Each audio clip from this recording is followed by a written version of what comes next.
My name is Victor Furman. Some call me The Voice. I've always been fascinated with human nature, spirituality, science, and the crossroads at which they meet. Join me now and we will explore these topics and so much more with fascinating guests, authors, and experts who will guide us to Destination Unlimited.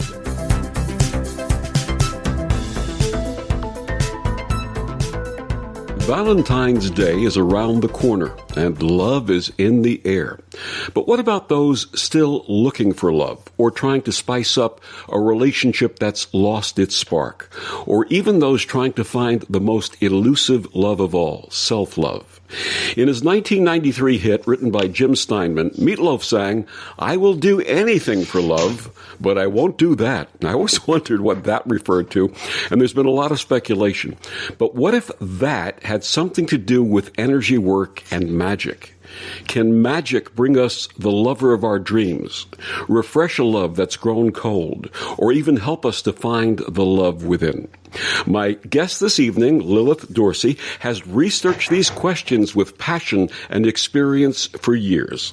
Lilith is a magical practitioner and voodoo priestess with training in several traditions, including Celtic, Afro-Caribbean, and Native American spiritualities. She owns her own magical consulting business, Branwen's Pantry, and is editor and publisher of Oshun-African Magickal Quarterly. She's the author of Voodoo and Afro-Caribbean Paganism and the African-American Ritual Cookbook, and she's a blogger on Patheos. She has a degree in anthropology from the University of Rhode Island and a Master of Fine Arts from New York University's Tisch School of the Arts. She joins us this evening to share her new book, Love Magic, over 250 spells and potions for getting it, keeping it, and making it last. Please join me in welcoming Lilith Dorsey. Good evening, Lilith. Oh, good evening, Victor. It's so great to be on the show. And great to have you with us this time of year when we're all thinking about love. So when we welcome a guest to Destination Unlimited for the first time, we always enjoy hearing about their path. Please share with our listeners your path to magic. Oh, well, it was definitely an eclectic one, but I really think that, my scholarship and also my family really pushed me for it. When I was an undergrad in anthropology, I had a professor who was like, there's no such thing as magic or divination or spirits in this country. He was very, straight-laced, I guess you could say. So I kind of really wanted to challenge him because I was already into divination, tarot cards, and other types of magic like that. And, some early Wicca. I used to hang out here at Magical Child in the city and, some of the other stores. And, I really wanted to just prove him wrong and show him that there was this whole other side to culture that he was missing. And then shortly after, I became pregnant with my girls, and I really wanted them to have positive, African-American role models to look up to. Women, a religion that's run by women and has a ton of goddesses in it. It's a beautiful thing. And I wanted to be able to share that with them in a respectful and accurate way. And I really, we're talking, my oldest daughter's 26 now. It was a little while ago. So there was a lot less out there than there is now. Let's go back a little further. As a child, were you finding things that you were experiencing that other people were not? Oh, definitely. I always felt a really strong connection, again, to the goddess. I was writing about this the other day. When I was 4 years old, they made me the Virgin Mary in the religious Christmas nativity play, and they gave me a real baby. Wow. And I think about this now. I'm like, wow, they gave a 4-year-old a real baby for a 2-hour show. The thing was long, and I had the baby the whole time. But to me, it was just a sort of a connection to the divine feminine, you know what I mean, to the circle of life. I mean, for lack of a cliche or for want of a better cliche. Absolutely. Now, you mentioned encouragement by members of your family. Is this something that runs in your family, these traditions? My family's always been spiritual people, all the different sides of my family. My father's family is Native American and African American, and they were always spiritual people, mediums and other things like that. A lot of hoodoo practices went on. And my mother's family is Scottish and Sicilian, and there were a lot of Sicilian witches in the cabinet. And my Scottish family motto, clan motto, was all our faith is in God. Now, if you think back, 1,000 years, we're not talking about the same kind of God that people are talking about when they talk about today. So I think it's really fascinating, actually. You had some kind of a mixed background there, all of those different traditions altogether. What a blessing to have all those in your life at such a young age. It is. And, the older I get, the more I discover about it. It's like a fountain of knowledge that can come from the past. Absolutely. Now, what was your spiritual training, your formal spiritual training like? I started out with Priestess Miriam of the New Orleans Voodoo Spiritual Temple. I just heard from her today. She's such a beautiful and lovely woman. And that was maybe about, I want to say, 25 plus years ago. And I started training with her, and she runs at the time, she ran a more eclectic temple because her husband's a Belizean Obeah man, her husband at the time, Oshun, who she started the temple with. And there were two other priests at the temple who've since passed, but they were Cuban Lukumi Santeros. So, there's definitely a lot of Santeria that went into my early training. And then, their New Orleans style practice. And then I went on to study with a Haitian Gromambo, Bonnie Devlin, who a lot of people know better. Well, for two reasons. One, because she's a master drummer, and the other one because she's a Unitarian minister who was trained at Harvard. She's a wonderful woman. And then I have a Lukumi Santeria priestess who's also fantastic, who I've been studying with for over a decade. Wonderful. Where did you grow up? I grew up in Brooklyn, New York, where I'm sitting right now. You and I are both Brooklyn natives. I also grew up in Brooklyn, and I think Brooklyn is the center of the universe, actually. I think people don't realize that, but Brooklyn, and there's so much in Brooklyn in terms of diversity of culture and background, and people just living side by side in this diversity, this wonderful diversity, and sharing that culture together. And I think Brooklyn should be a model for the rest of the world. It's true. When you think about it, Brooklyn has more churches than anywhere else in the world, like per actual space, yep. Which I think is fascinating. And then also you think about 1 in 5 people in the world has lived in Brooklyn at one time or another. That's just like, wow. Like, come on. Like, everybody comes through here, man. It's like if you sit still, it'll all go by. So I'm right in saying Brooklyn is the center of the universe. I think that's a pretty accurate description. Yeah, definitely.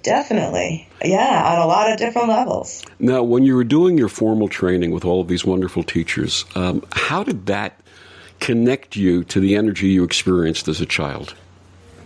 I think it refined it, which is something that I think people miss today by doing it themselves. It was really valuable to me to be able to study with women that I love and respect and still love and respect today, so that was very different. It's like when you're a kid and you're trying to make a cake or a recipe or something, if you have somebody there to show you, okay, this is what you do now, and when it looks like this is what you do next, it's going to come out a lot better than if you just try and read the recipe and make it up and figure it all out yourself without those skills. So I think it gave me extra skills and knowledge and depth and practical experience. It's a beautiful thing.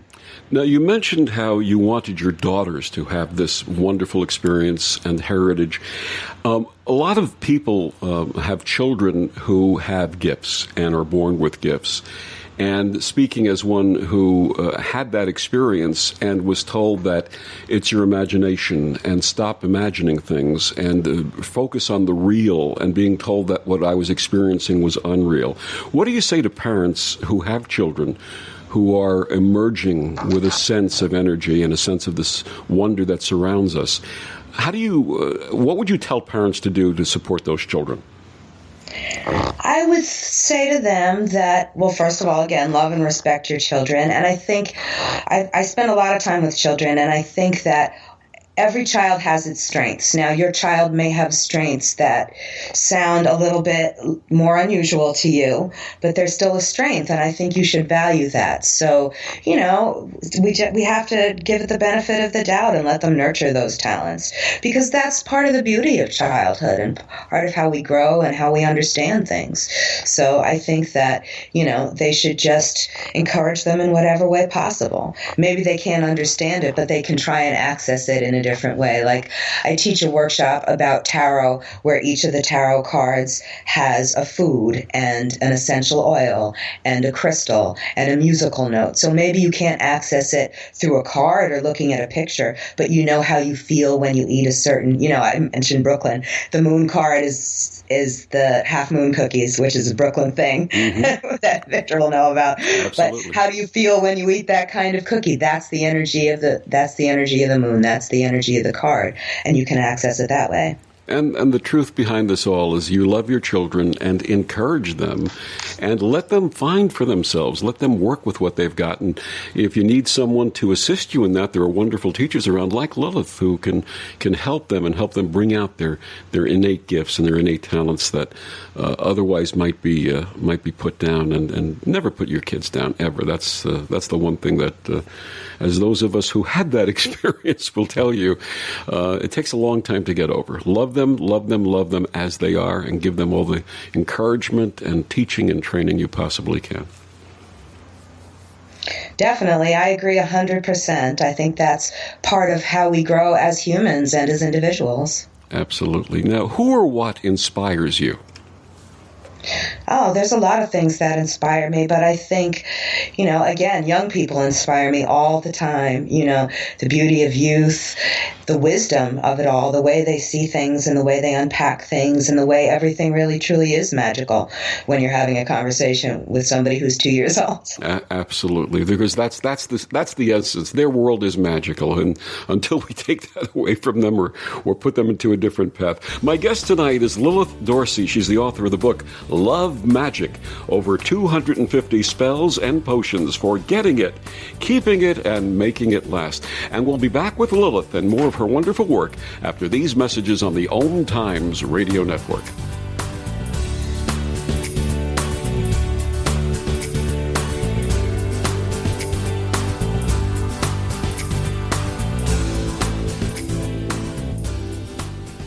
Have you ever wondered how to change your love paradigm? The secret key is finding a love partnership, not just a regular connection. How do you find these? Through conscious relationships. Ascending Hearts Dating is a dating site for people like you that believes in second chances and a different type of spiritual connection. Try Ascending Hearts for free today at ascendinghearts.com and change your love paradigm. Ascending Hearts, the premier dating community for the spiritually awake. Hi, this is Sylvia Henderson, intuitive life coach and energy healer. Are you ready to elevate and rise way above your normal? Be sure to listen to my show, Intuitive Transformations, on OMTimes Radio, Sunday evenings at 9 p.m. Eastern. Get the inspiration you need to transform your life. You're not wired to have a response to this sound. You're neutral to it, and you can hear it repeatedly without feeling anything. But when we introduce a new stimulus, save the food, we've achieved pulling a natural or inborn response from you. Save the food, because 40% of all food in the US never gets eaten. Save the food. Cook it, store it, share it. Just don't waste it. For tips and recipes, visit savethefood.com. Brought to you by NRDC and the Ad Council.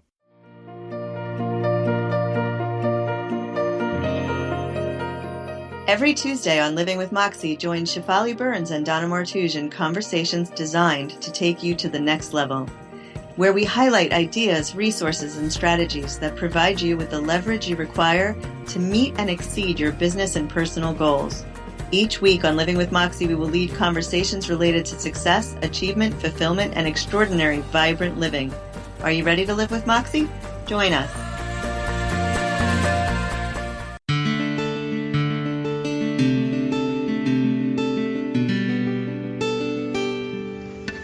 And we're back on Destination Unlimited. My guest this evening, Lilith Dorsey, the author of Love Magick, over 250 spells and potions for getting it, keeping it and making it last. Now, we were talking about your path in the first segment of the show, and many of our listeners are familiar with the names Santeria and Vodun, but may have misconceptions about them. Please share the history and practice of these traditions. I think there are a lot of misconceptions. They come from Africa. In my first book, Voodoo and Afro-Caribbean Paganism, I talk about how, certain areas of people that were transported through slavery to Brazil and then later to this country and the Caribbean came from different areas in Africa and brought with them different beliefs, and they turned into different Afro-Caribbean, Afro-American traditions that still survive today. So, I think the biggest misconception, let's start with Haitian Voodoo, because they got a lot of bad press. The biggest misconception about Haitian Voodoo has to do with things like voodoo dolls, which we don't use, zombies, which exist in a very different context, all this dark magic, which I really attribute to, two things really. Obviously, bad publicity that we've gotten from Hollywood and things like that, but also in the sense of, if you think about, okay, this is a religion that enslaved people, really cultivated and grew up with in this land. So at the time they were being, enslaved, beaten, raped, tortured, their children were being stolen. So you're going to end up with a magical system that has some pretty heavy-duty spells and hexes and curses, because some pretty heavy-duty horrible stuff was happening to them. So that's one of the reasons I think it is. But in reality, it's a religion that's based on ancestor worship. It's based on things that not actually nature, but I consider it a pagan system in the sense of we deal with Loa, who are, for lack of a better word, gods and goddesses that are representations of the natural forces of the universe.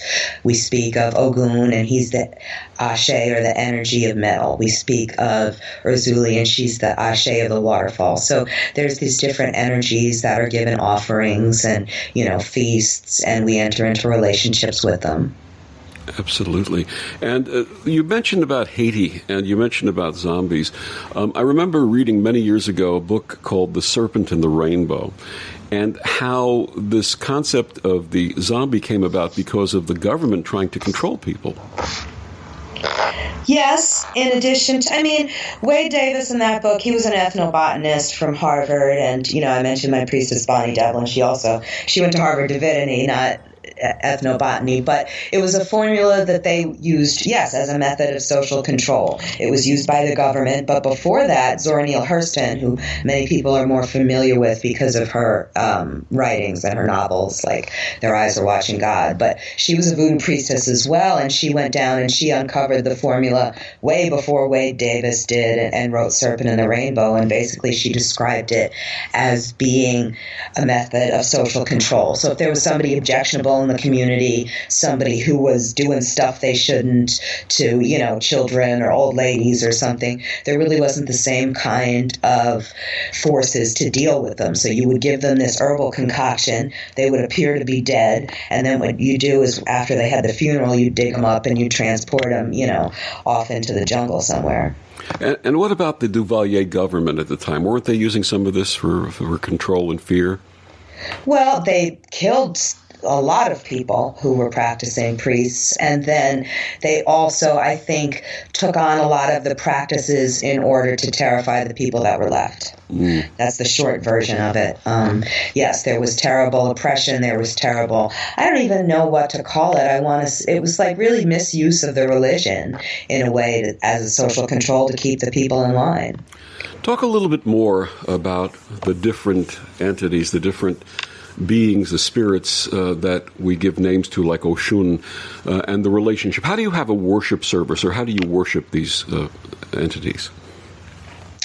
Usually, I practice primarily New Orleans voodoo. I have a New Orleans voodoo style house here in Brooklyn. And our worship service, the order of service would consist of, we'd start out with some drumming and some dancing. We would even before that, we'd create an elaborate altar or shrine, which would have all of the favorite items for that loa or orisha, their favorite foods, their favorite drinks, their favorite, what they like to smoke, all the things like that, their favorite colors, their favorite flowers, their favorite herbs, all of those things would be present.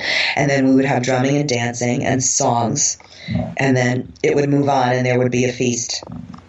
So that's the short version, but that said, a short version can last anywhere from 2 to 10 hours. Usually during the service, the dancing and the drumming, sometimes people will become under the influence of spirit and messages will come through, things like that. I know I've seen ecstatic dancing taking place in circumstances like that. Is that something that happens often? Yes, and I do. I am a practitioner of ritual dance. Let me figure out how to say this properly. I am a choreographer and a dancer for Dr. John, the jazz musician, who many people are familiar with, yes. And there are ritual ways to do dances, and they can bring about contact with spirit or loa or orisha. Yeah, Dr. John's a wonderful person. It's such an honor to work for him and with him. Yeah, he's been around for a long time, too. Yes, he has. How old is Mac, anyway? I want to say like 73. Watch, I'm going to get it wrong. Not important, because he's timeless and his music is timeless. So we don't have to worry. We don't have to worry about that. Now, you had mentioned about your family lineage, and you have the Afro-Caribbean, and you also have Celtic, and you mentioned Sicilian. How do you combine all those things together? Carefully, LY, as they used to say. I think it's not as difficult as you would think it would be. If it's a certain feast day, like say St. Joseph's Day is coming up in March. That was a big feast for Sicilians. It's also a big feast in New Orleans, and it's a big feast among African Americans, So I think for me, when it comes to St. Joseph's Day, I'll make one of my grandfather's favorite recipes from Sicily, and then I'll make one of the traditional things that they would make in New Orleans. So the altar would be set up. Both of those things can go on the altar, images of St. Joseph. People sometimes acquaint St. Joseph with Papa Legba, but he does have other feast days as well. But for those of you who are thinking that out there. And in reality, there's so many different cultures that actually do something in a similar vein. I know, being in Asia quite frequently, I'll see a family put together an altar for their ancestors with their favorite foods and flowers and fragrances and incenses, and celebrate the spirit of their departed loved ones that way. And I think that's something that is sort of natural to each of us in our very basic cultures, isn't it? Oh, definitely. I think that honoring from where we came from, I like to remind people that our ancestors are the people that loved us and they cared about us the most, and they have a really big stake in making sure that we're prosperous and safe and healthy and happy and all those wonderful things. And I agree with you 100% about Asian culture. I was out, one of my goddaughters was performing with her Kung Fu group for Chinese New Year last weekend. So I was out watching all of those ancestor ceremonies with the money and the food and the incense and the drums and all of that. And it's all based on energy, isn't it? It is. It definitely is. In Afro-Caribbean traditions, we call it Ashe, which is our sacred life force. If you were in an Asian-based tradition, you might call it Chi. Absolutely. And every culture in every part of the world, in every language, there's a word for that. Yeah, definitely. And I think that the way people honor it and nurture it is also very similar. Absolutely, because it is the essence of who we are. It's the essence of our life force, and whether you call it ki or chi or kyun or what is it in Greek? I forget. Pneuma, is it pneuma in Greek? I can't remember the terminology for it, but you look at it. I was going to say it's all Greek to me, but whatever. Thank you for picking that up for me. That's a save on your behalf. Thank you very much for doing that. So when discussing magic and spell casting and energy manipulation, I've often heard the admonition that the work cannot interfere with the free will of others. Now, is this true? And if so, what are the ramifications of trying to impose our will on others? I think that's definitely a danger when talking about love magic or thinking about love magic. And I don't think it's a good idea if you're trying to impede upon somebody else's free will. There are a lot of spells in my book for self-love. Obviously, that's your own will. There's a lot of spells for attraction, where you're just trying to attract the best love to you. And then there's a lot of spells that couples can do together. When I started thinking about the book, I got a lot of questions from people about, is this going to approach spiritual rape? And I really thought about that seriously, because that's not something I would want to do to anybody. And I certainly wouldn't want to have it done to me. So I think that it's very important to be mindful about what it is we're trying to do. And also, I've been doing this a long time as a practitioner. I know that most people, when they want something, sometimes it's not necessarily good for them, and they'd be better off concentrating just on bringing the best love to them for them. Absolutely. Rather than focusing on someone and thinking they're the one and finding out later on that they were definitely not the one, creating that energy of attracting the right person, not just any person.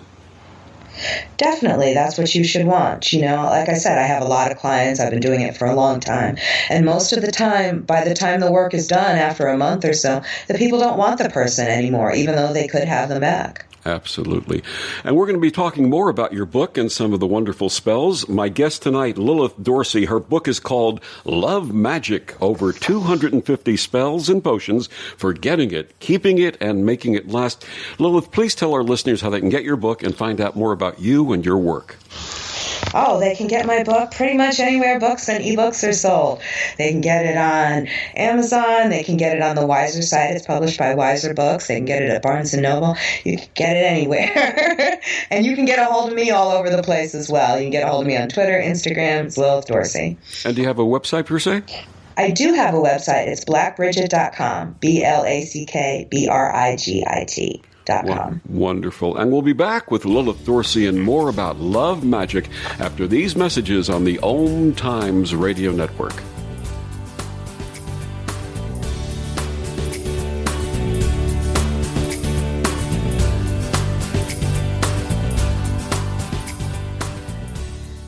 You're listening to OTR-FM, part of the IOM radio network. Are you in an interfaith relationship and thinking of getting married? For 18 years, Reverend Laurie Sue Brockway has been creating personalized, loving, and romantic ceremonies for couples of all faiths and cultural backgrounds. Reverend Laurie Sue's sensitivity to the needs of interfaith couples is reflected in the compassionate and inclusive way she addresses the concerns of parents and families. Reverend Laurie Sue is also the author of several best-selling books on interfaith weddings and wedding vows. Selected as one of the top interfaith officiants by New York Magazine, Reverend Laurie Sue serves couples in the New York metropolitan area and beyond. Find out more at her website, yourinterfaithwedding.com.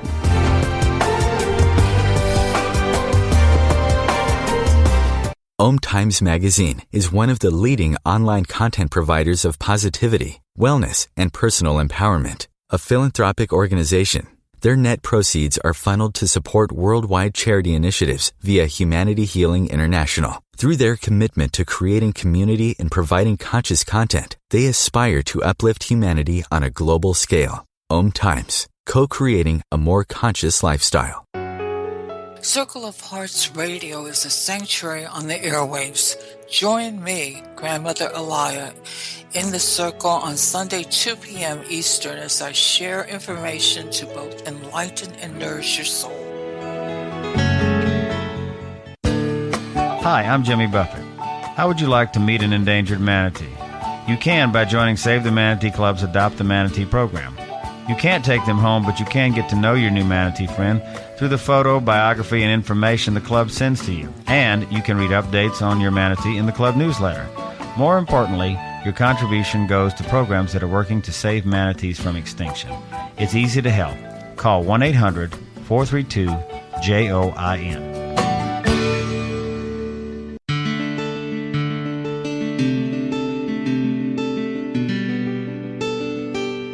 And we're back on Destination Unlimited. My guest this evening, Lilith Dorsey, author of Love Magick, over 250 spells and potions for getting it, keeping it, and making it last. So, Lilith, please tell us, how did your book, Love Magick, come to be?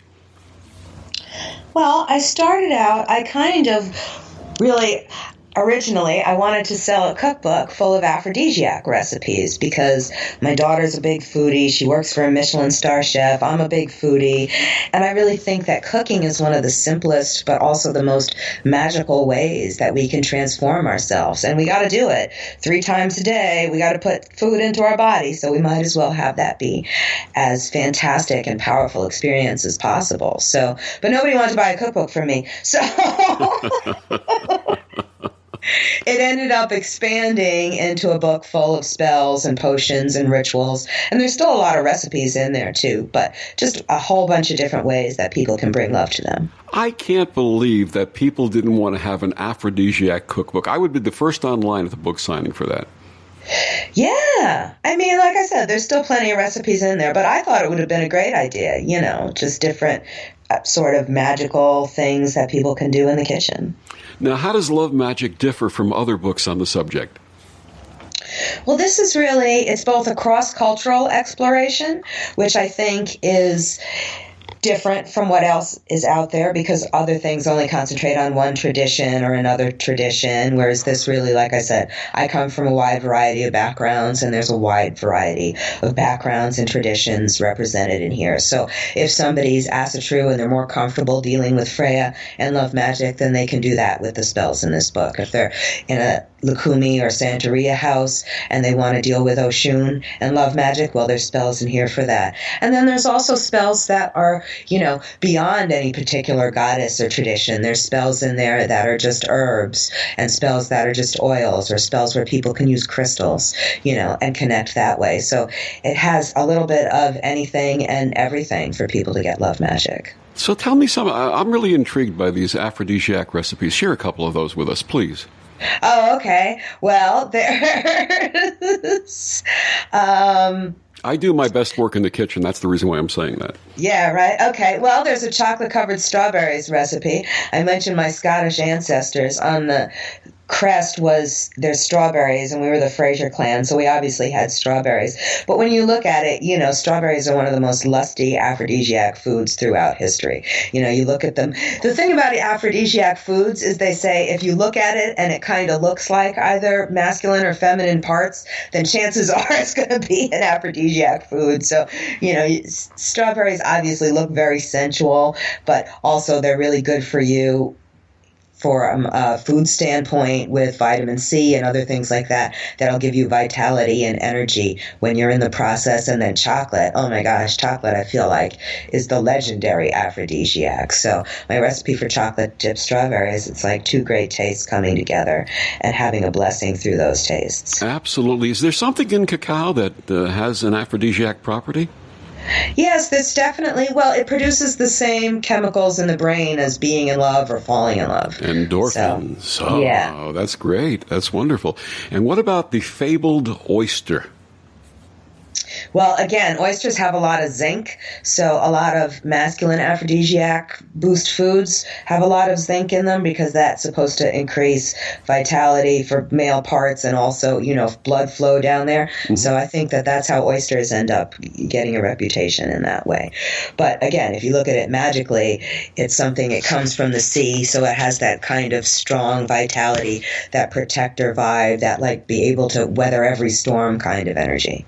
Absolutely. And are there certain foods that are absolute no-nos for love?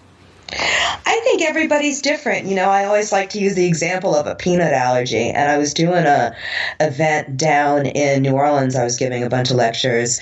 And the cab driver, he's like, "What are you doing?" And I said, "Well, I'm giving a lecture on aphrodisiac foods. And, we're going to be talking about my new book." And he was like, "Well, I think peanuts are an aphrodisiac. I put peanuts in everything." And he starts giving me his recipe for peanut pie that gets his wife all hot or something like that.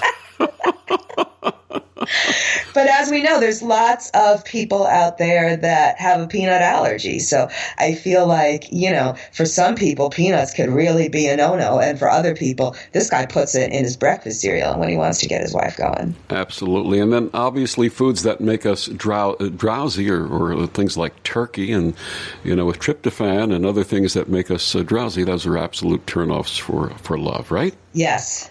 Yes, that wouldn't be my first choice unless you were trying to do something where you're doing some sort of connection spell with your partner when you were asleep. Wait a second. Let's go back to that then. So Thanksgiving, we have our turkey, and what do we do afterwards? You could do a connection spell. There's an astral travel spell where you and your partner could go somewhere together. Or if you were apart at the holiday, then you could astral travel to each other after the turkey when you were in dreamland. For our listeners who aren't familiar with that, how does one project themselves into that realm? Well, I think like everything else, you have to go through trial and error. I know for me that it helps if I start out in that space, visualizing the place where I'm trying to go, visualizing the person I'm trying to connect with in that space. It helps, again, obviously, if I've been there frequently or, it's something I have good mental recall of. And then it just has to do with meditation and focusing and then testing yourself, see if you can see something in that area and then get that verified by the person later. Absolutely. I think that's a wonderful way for lovers to experiment. And even if someone's relationship has gone a little bit soft or stale, perhaps meeting in the astral realm is something that would spice them back up again. I think it does. I think it helps you to connect with your partner on a different level, literally. Now, in love magic, you advise clearing, cleansing, and healing before pursuing any of the other practices. Why? Well, because clearing, you don't want anything that's in your space. Same with cleansing. You don't want anything that's in your space from a past relationship or maybe negativity from, a relative or a guest that had been over in your home. So you want your home to be clean and clear and a real positive attitude for attracting love in your life. And you want yourself to be clean and clear, and that's where the healing comes in. You don't want to bring any negativity from past relationships. I know my sister's not listening, so I can use her as an example.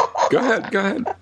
My sister and her husband, they fight a lot. And I said to her, why do you fight a lot? She's like, well, the whole time we were growing up, every couple we ever saw always fought a lot. So in her mind, she thinks that couples are supposed to fight a lot. I, on the other hand, didn't see that as a positive thing. So in my relationships, I try not to fight a lot. But I think that if that's not something you want, then you need to make a conscious choice that this is something you're not going to have in your life in your future relationships. So that's where the healing can come in. My wife and I are both magical people, and a second marriage for both of us. And in our engagement process, we did a ritual by the sea. We went down to Perth Amboy, New Jersey, out into the end of the extension into the Atlantic Ocean there, and we brought with us some rose petals. And what we did was we took each rose petal and we imbued it with the energy of a past relationship, and we expressed gratitude, we expressed forgiveness, and we expressed letting go of whatever energy or attachment may have been connected to that relationship. And then we took the rose petals and cast them into the sea. And by the time we did it, we went through about 5,000 rose petals, but not really that many. But it was such an uplifting and binding experience for the two of us. It was just absolutely wonderful. Oh, that sounds so lovely. And it must have done wonders for your connection. That's beautiful. Well, actually, we have the most intense connection that any couple in history have ever had.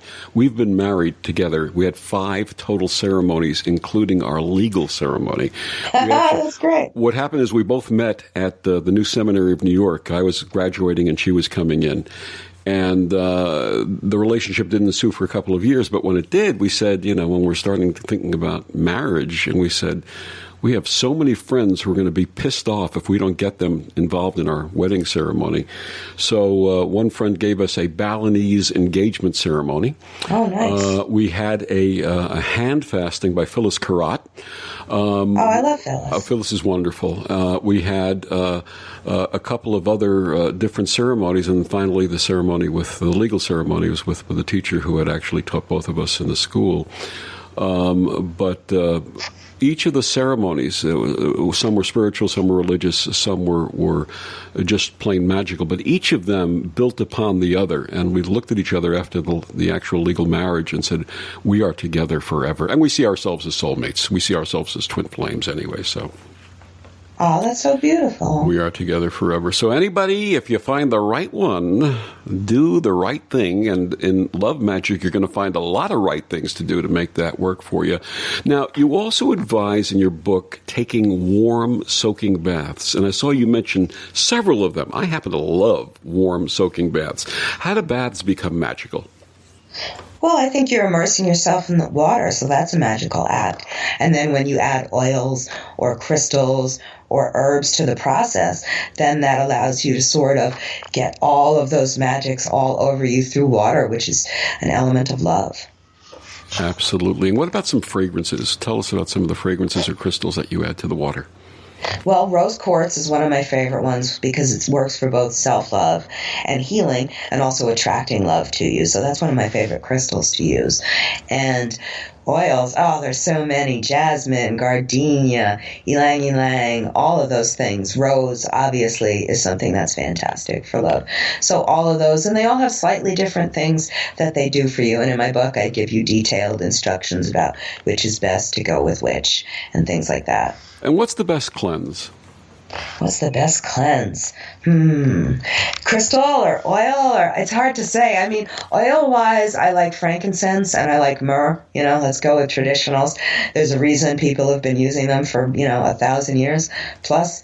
And for crystals, it depends. If you're really trying to get something off you, I would go with black tourmaline because it can absorb but also change that energy into something positive. I wear black tourmaline as a pendant every day of my life. I never take it off. It's great. I love it. I love black tourmaline. It has the tendency, not only does it fend off negative energy, but it also helps you to see the negativity in yourself and release it. And I think it's a very, very special crystal. And my guest is very special. Her name is Lilith Dorsey. Her book is called Love Magic, over 250 spells and potions for getting it, keeping it, and making it last. And we'll talk more about love spells when we come back after these words on the OMTimes Radio Network.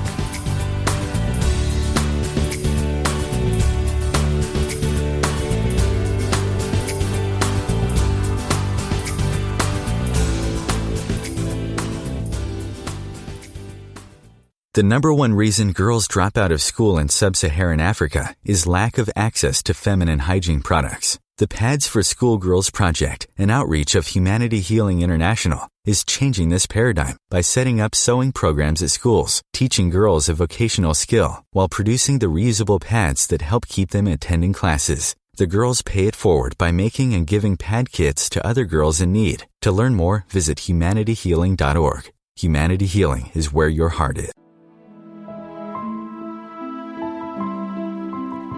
Join me, Maggie Chula, on Mondays at noon Eastern for Mastermind with Maggie.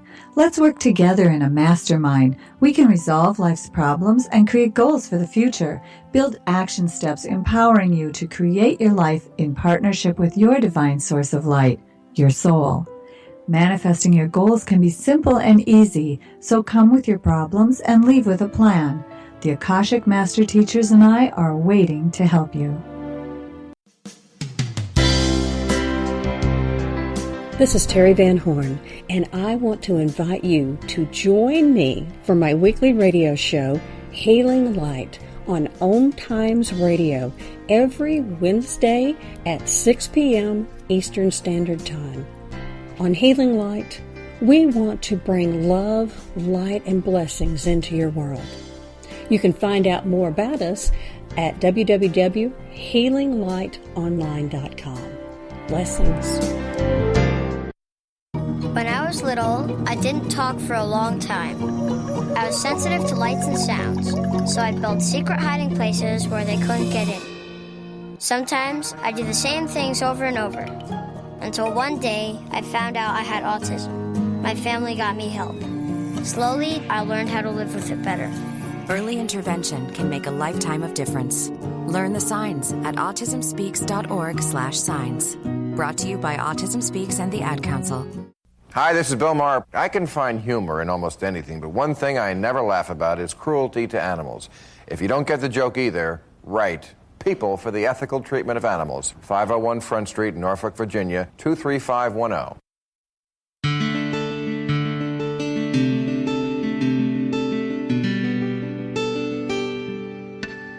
And we're back on Destination Unlimited. My guest this evening, Lilith Dorsey, author of the book Love Magick, over 250 spells and potions for getting it, keeping it, and making it last.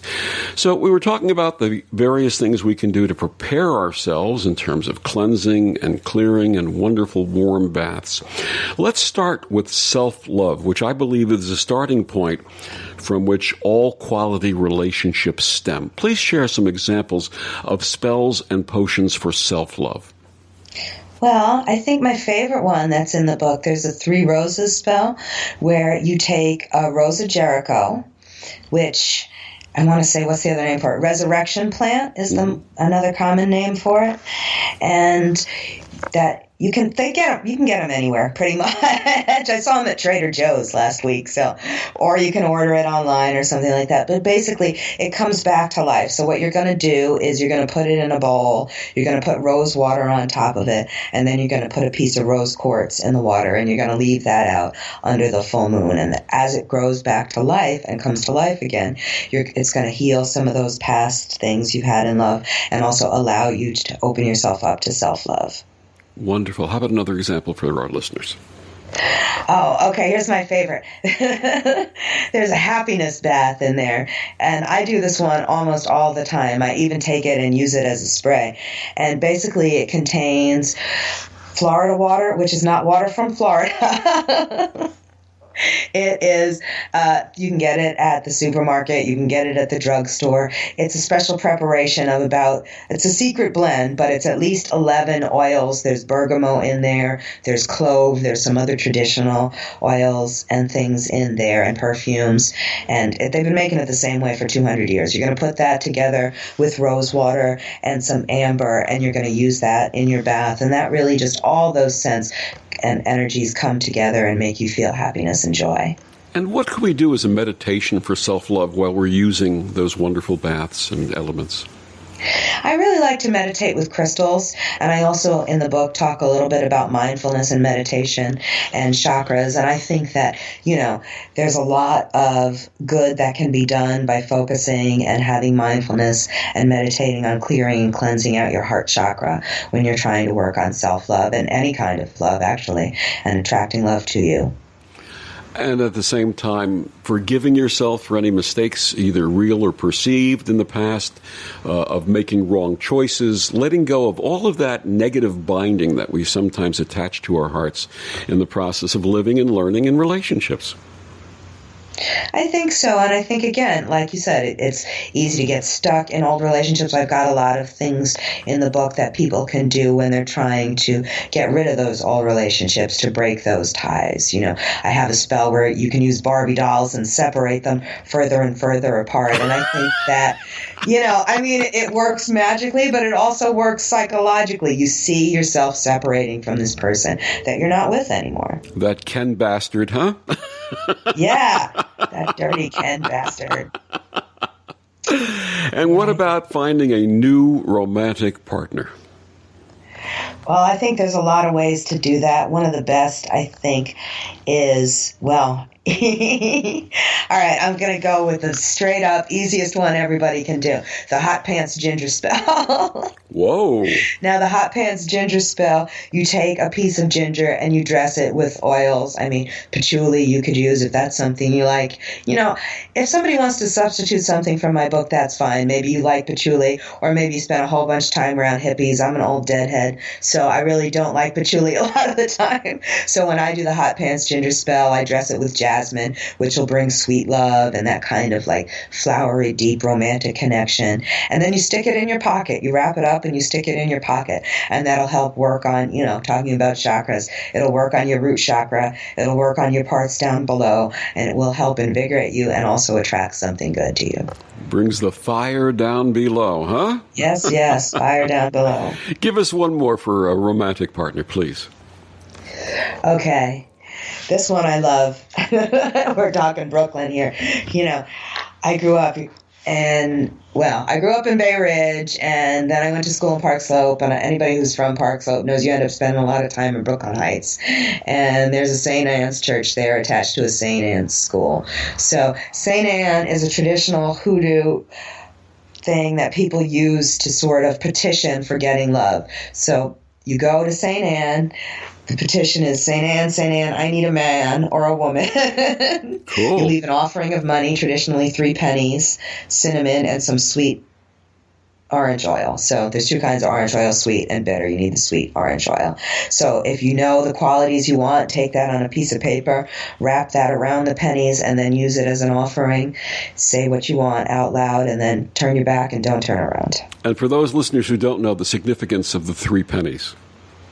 3 pennies, well, we usually do things in an odd number. You wouldn't leave 1 because that's not a multiple. So 3 is pretty much a safe bet. 3 is also a number for Elegua or for Legba. So there's a sense of you leave 3 pennies in the crossroads to sort of open up your path to possibility, to open up the crossroads. Absolutely. Now, what about finding new life in a stale relationship? New life in a stale relationship. Well, I think what I would like to talk about for that, I mentioned the chocolate strawberries recipe. There's a lot of foods that you can use when you're with your partner, which I think are great to sort of bring you together in union with some kind of food. One of my favorite spells in the book is for Oshun drunken oranges. Now, Oshun, as we mentioned before, she's a goddess of love, of nurturing, of caring, of money, of marriage, of gold, you know, all these fantastic things. I'm a daughter of Oshun, can you tell? Absolutely. So the Oshun drunken orange recipe helps you salute her and sort of welcome her into your life, and hopefully she'll come and bring her blessings. So you use orange and lemon peels, you put it together with sugar, you put it with an orange liqueur like Grand Marnier, and then you soak 5 large oranges in it. You know, you heat it up gently and then cool it down and serve it cold. And for our Hindu listeners out there, you will relate Oshun to Mahalakshmi because she is the goddess of love and prosperity and domestic tranquility and all of those wonderful things. So every culture has something of this nature in it, some deity, some example that you can look to find that happiness again in your life. How about one more for the stale relationships? And I'll give you my solution for stale relationships. One more for stale relationships. Okay. This one has to do with tarot cards. I read a lot of tarot cards, I mentioned. I read other things as well, but this is to bring you together or closer together. And you use the Lover's card from the tarot, which is traditionally an image that people, I think, associate with love. A lot of them have people embracing on it. But it also, on a deeper level, has to do with balance. And I think that's one of the things that is a constant issue in long-term relationships, because as people grow and change, you still need to maintain balance between the two of you. So what you're going to do is you're going to take the card and you're going to put it inside a jar. You're going to fill that with orange oil, rose oil, lemon oil, sandalwood oil, spring water, and May rainwater. Now, I'm going to tell you, since it's in bulk today, I'm going to tell you the significance of May rainwater. Now, when you're talking about traditional witchcraft or Wicca, the year's usually divided up into the time of year that follows Beltane, which is the 1st of May, and the time of year that follows Samhain. So right now we're in a time of Samhain, so it's a darker time. And then, May, the lusty month of May, when Beltane or Beltina runs around, then that's when the wheel of life has turned to a different kind of brighter energy. So that's why we use May rainwater, to honor Beltane or Beltina. And we're going to run through the groves on May, the lusty month of May. But for those people who are in a relationship, been together for a long time, and perhaps things are a little bit stale, here's my recommendation and advice. Everybody's working on their careers. Everybody's working on what they have to do, worrying about budgets and money. Give yourselves a half an hour every day before you go to bed just to look at each other, touch each other, appreciate each other. If love making ensues, that's great, but it doesn't have to.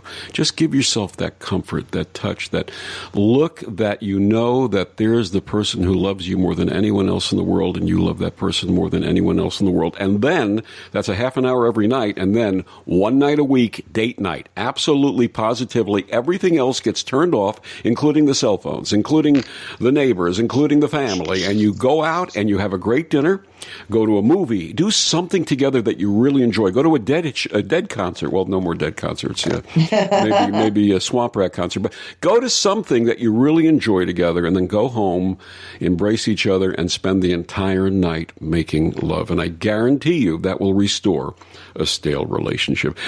So, Lilith, what would you like readers to take away from your wonderful book, Love Magick?